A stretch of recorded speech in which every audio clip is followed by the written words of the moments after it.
3% ఎంత వేరియేషన్ వస్తుందో CAGR మీకు ఎక్స్ప్లెయిన్ చేశాను నేను. కన్సిస్టెంట్గా 15% పెరిగితే డబల్ ది గ్రోత్ రేట్, అంటే రెండింతలు గ్రోత్ కానీ పెరగగలిగితే 4.5 రెట్లు పర్ క్యాపిటల్ ఇన్కమ్ పెరుగుతుంది. మామూలు వచ్చేదానికంటే GSTP పెరుగుతుంది. ఇది చాలామందికి ఇప్పుడు అర్థం కాదు, కానీ ఫీల్ గుడ్ ఫ్యాక్టర్ ఉంటుంది.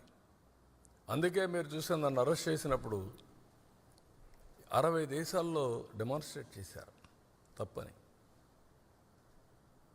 రాష్ట్రంలో డెమాన్స్ట్రేట్ చేశారు, హైదరాబాద్లో డెమాన్స్ట్రేట్ చేశారు. ఎప్పుడు నేను మర్చిపోలేను.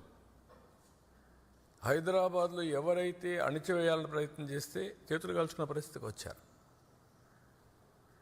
అంటే రైట్ని రైట్గా ప్రజలు ఆమోదించే పరిస్థితికి వచ్చారు. అదే ఈరోజు మీరు చూస్తే ఢిల్లీ చూశారు, ఎండార్స్ చేశారు. Difference is that. ఎప్పటికప్పుడు నేను అందుకని ప్రజల్ని ఒక సీనియర్ నాయకుడిగా నేను అందరికంటే, ఎందుకంటే 75 నుంచి రాజకీయాలు చూశాను.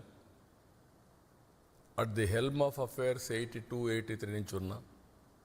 I have seen so many governments, so many public policies, pre-economic reforms, post-economic reforms చూసా, టెక్నాలజీ చూసా, టెక్నాలజీ అడాప్ట్ చేసుకున్నా, అమలు చేశా. ఈరోజు అనేక సంక్షోభాలు చూసా, అవకాశాలు చూసా. ఈరోజు నేను ఒకటే అప్పీల్ చేస్తున్న ప్రజలకి, great nation, great opportunity. Delhi is the best example. Right time, right leader. నేను ఏదైతే ఇంతవరకు కూడా చెప్పానో అది నరేంద్ర మోడీ.